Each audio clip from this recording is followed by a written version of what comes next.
arquivo sombrio. Os ecos que você ouve talvez não sejam apenas da sua imaginação.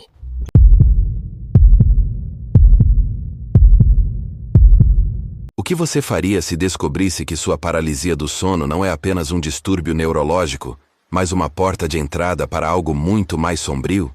A história que você está prestes a conhecer aconteceu em Campinas, no interior de São Paulo, onde um jovem designer gráfico chamado André Mendes viveu uma experiência que mudaria para sempre nossa compreensão sobre os limites entre o científico e o sobrenatural. Antes de prosseguirmos, um aviso. Esta narrativa contém elementos perturbadores baseados em relatos reais que talvez você deseje nunca ter conhecido. André Mendes era um rapaz de 32 anos, designer gráfico, de personalidade calma e estudiosa. Morava com seus pais, Conceição e João, numa casa simples no bairro Jardim Chapadão, em Campinas. Nunca acreditou em superstições ou coisas do além. Porém, desde criança, o sono sempre foi seu maior tormento. As noites traziam pesadelos terríveis que o faziam acordar em suor frio, gritando no escuro de seu quarto. Com o passar dos anos, esses sonhos se transformaram em algo completamente diferente. André tinha o hábito de escrever em um diário, e foi através dessas anotações que descobrimos a verdadeira dimensão do horror que ele vivenciou. Tudo começou numa noite fria de janeiro. André havia terminado um projeto no computador e se deitou às 2:30 da madrugada, exausto após um dia intenso de trabalho. O cansaço o fez adormecer imediatamente, mas às 3:10 da manhã, seus olhos se abriram.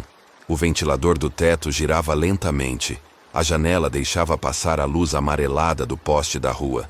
Tudo parecia absolutamente normal, exceto por um detalhe aterrorizante. Seu corpo estava completamente imobilizado. André tentou gritar, mas nenhum som saiu de sua garganta. Queria mover os braços, as pernas, qualquer parte do corpo, mas era como se estivesse preso numa camisa de força invisível. Então viu, no canto do quarto, próximo ao guarda-roupa, uma figura sombria se materializou. Não era bem uma sombra, mas algo mais denso, como se a própria escuridão tivesse ganhado forma humana. A presença permaneceu ali por longos minutos que pareceram horas. André lutava desesperadamente para se mover, para fazer qualquer barulho que pudesse alertar seus pais no quarto ao lado. Finalmente, após o que pareceu uma eternidade, conseguiu despertar completamente. Acendeu todas as luzes do quarto, olhou em cada canto, atrás das cortinas, dentro do armário. Nada. Pensou que fosse apenas um pesadelo muito real causado pelo cansaço excessivo. Na manhã seguinte, pesquisou sobre o assunto na internet e descobriu a existência da paralisia do sono. Leu vários relatos similares e sentiu um alívio temporário ao saber que se tratava de um fenômeno relativamente comum. Para acalmar seus receios, conversou com um psiquiatra conhecido de um amigo. O Dr. Roberto explicou didaticamente.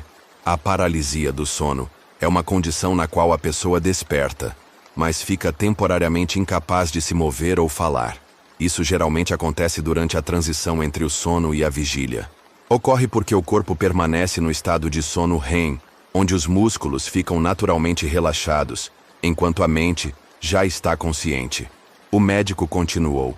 Muitos dos meus pacientes relatam alucinações durante esses episódios, como a sensação de uma presença no quarto ou pressão no peito. Isso pode ser causado por estresse, padrões irregulares de sono ou outros distúrbios do sono. André voltou para casa mais tranquilo e contou para sua mãe Conceição sobre a experiência da noite anterior. Conceição se lembrou de algo perturbador. Quando André tinha apenas 10 anos, ele costumava acordar chorando, dizendo que uma mulher de branco ficava olhando para ele do canto do quarto, às vezes perto da cama, às vezes atrás do armário. Na época, Conceição procurou Dona Esperança, uma benzedeira famosa do bairro que fez alguns rituais de limpeza espiritual na casa. Após as benzeções, André parou de ter os pesadelos, mas talvez aquela presença nunca tenha realmente ido embora. Talvez apenas tenha se escondido, esperando o momento certo para retornar. Conceição decidiu não contar isso ao filho, com medo de assustá-lo ainda mais ou prejudicar seu rendimento no trabalho. Mas gradualmente para André, cada noite se tornava uma prova de resistência psicológica. Ele sentia como se sua alma fosse arrastada para uma dimensão paralela toda vez que fechava os olhos. Em todos os episódios de paralisia do sono, André via seu quarto exatamente como ele estava. O ventilador funcionando, a porta entreaberta, a luz da rua entrando pela janela. Mas seu corpo permanecia completamente congelado. Tentava se mexer, gritar, mas sua garganta parecia bloqueada por uma força invisível. Certa vez, durante um episódio, teve a impressão de que seus pais entraram no quarto e ficaram observando-o dormir. Mas ninguém percebia seu desespero interno. Ele podia ver tudo, mas não podia fazer absolutamente nada. Era como assistir a um filme de terror em primeira pessoa, sabendo que era o protagonista, mas sem poder influenciar o desenrolar da trama. A cada episódio, André sentia que se não conseguisse despertar naquele exato momento, talvez nunca mais acordasse.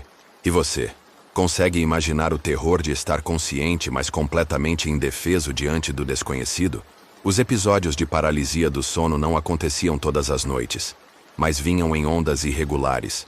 Às vezes André passava 3 dias em paz, outras vezes uma semana inteira. Porém, sempre que retornavam, a experiência era mais intensa e perturbadora que a anterior. A figura sombria não se contentava mais em permanecer distante no canto do quarto. Agora se aproximava da cama, inclinava-se sobre André estudando seu rosto com uma curiosidade mórbida.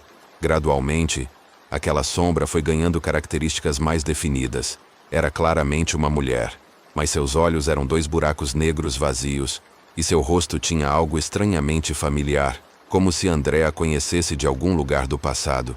O mais aterrorizante era que os episódios não se limitavam mais ao seu quarto.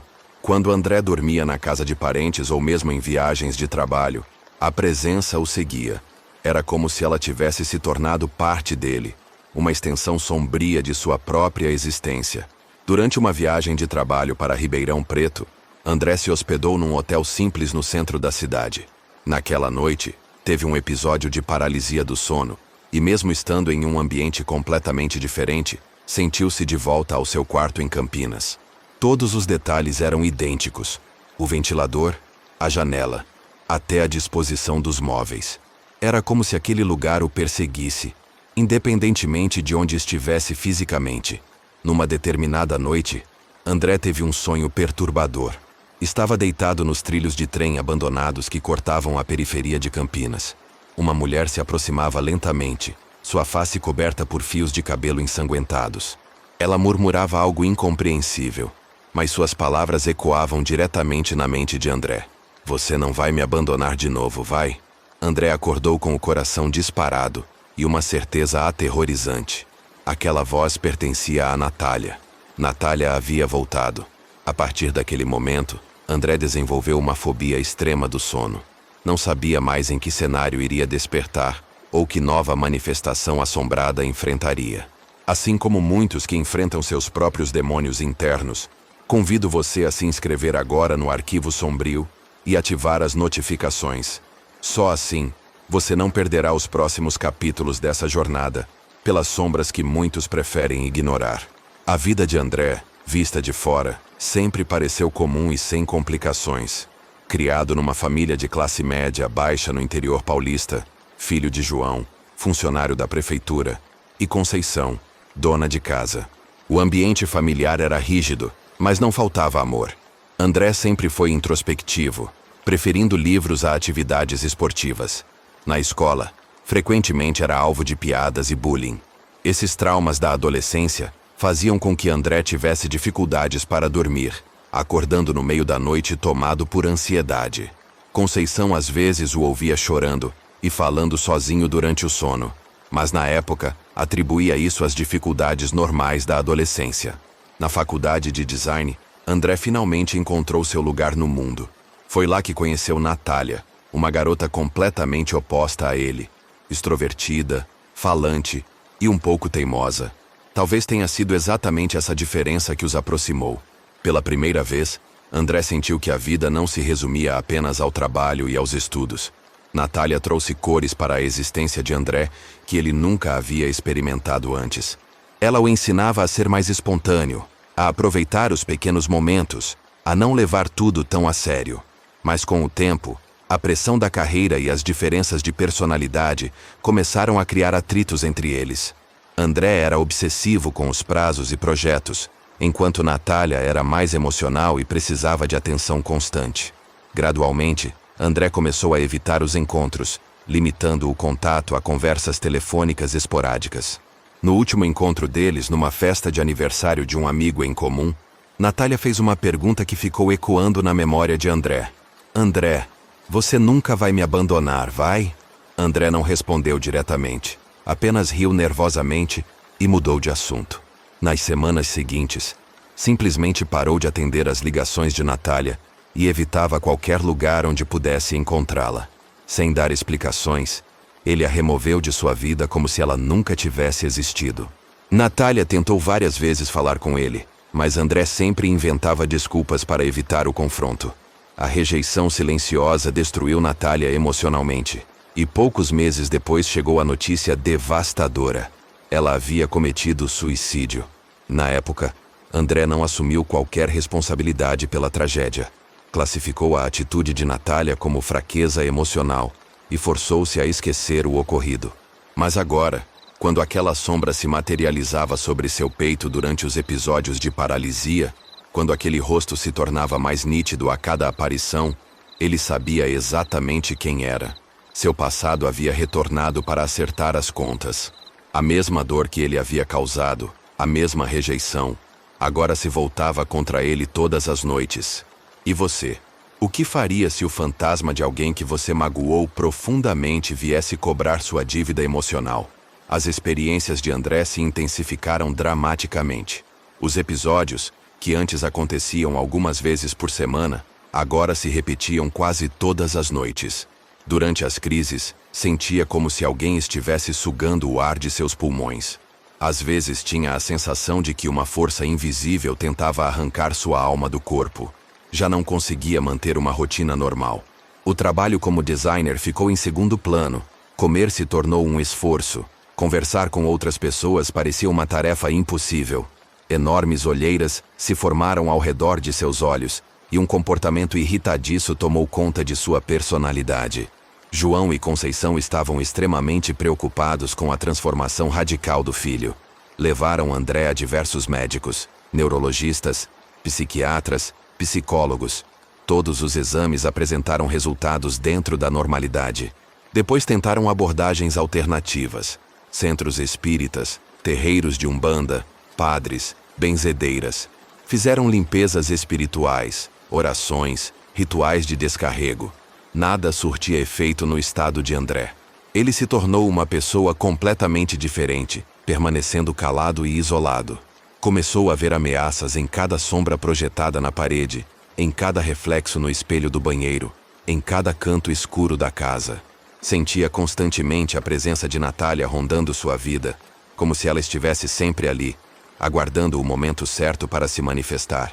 Várias vezes André tentou resistir ao sono, forçando-se a permanecer acordado por dias consecutivos, mas invariavelmente seu corpo sucumbia à exaustão, e ele voltava a enfrentar os mesmos terrores noturnos.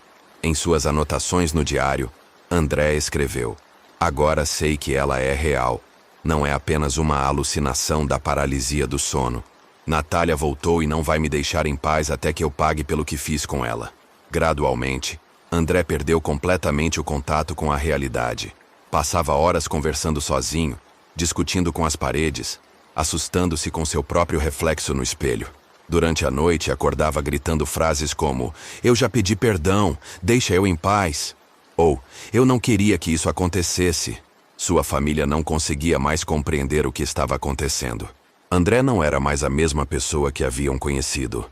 Seu rosto havia se tornado cadavérico. O corpo estava visivelmente mais magro, e seus olhos pareciam perdidos, como se ele estivesse constantemente esperando por algo ou alguém. Alguns antigos colegas da faculdade e do trabalho, ao saberem de sua condição, foram visitá-lo. Ficaram chocados ao ver o estado em que André se encontrava. Era irreconhecível. 3 dias antes do final, André parou completamente de sair do quarto e de se alimentar. Permanecia na cama, aparentemente exausto, mas seus olhos continuavam alertas. como se vigiasse algo que só ele podia ver. Na última noite, André apagou todas as luzes do quarto e trancou a porta por dentro. Durante a madrugada, um odor estranho e químico começou a se espalhar pela casa. Quando olharam pela janela, viram André deitado na cama, mas sua posição era antinatural, como se algo o tivesse forçado a se contorcer. Na manhã seguinte, João arrombou a porta do quarto. André estava morto. Sua face apresentava uma coloração escura. Os olhos permaneciam abertos, fixos no teto. Ao lado da cama, o diário estava aberto, e a última frase escrita dizia: "Agora eu entendo. Nunca foi uma doença. Foi ela voltando para me buscar." A história de André nos ensina que às vezes aquilo que classificamos como sonhos, ilusões ou distúrbios psicológicos pode ser, na verdade, o reflexo das consequências de nossos atos. Talvez a paralisia do sono não seja apenas uma condição médica. Talvez seja uma porta de entrada para um mundo onde alguém está esperando que você acorde e finalmente enfrente as consequências de suas escolhas. Se esta história despertou seus próprios medos internos sobre as sombras que carregamos, deixe seu like como reconhecimento de que algumas verdades são difíceis de aceitar. Compartilhe com aqueles que, assim como você, precisam saber que nem todas as experiências podem ser explicadas pela ciência. E me diga nos comentários: você já sentiu que estava sendo observado por algo que não conseguia ver? Nos encontramos no próximo relato do Arquivo Sombrio, se você tiver coragem de voltar.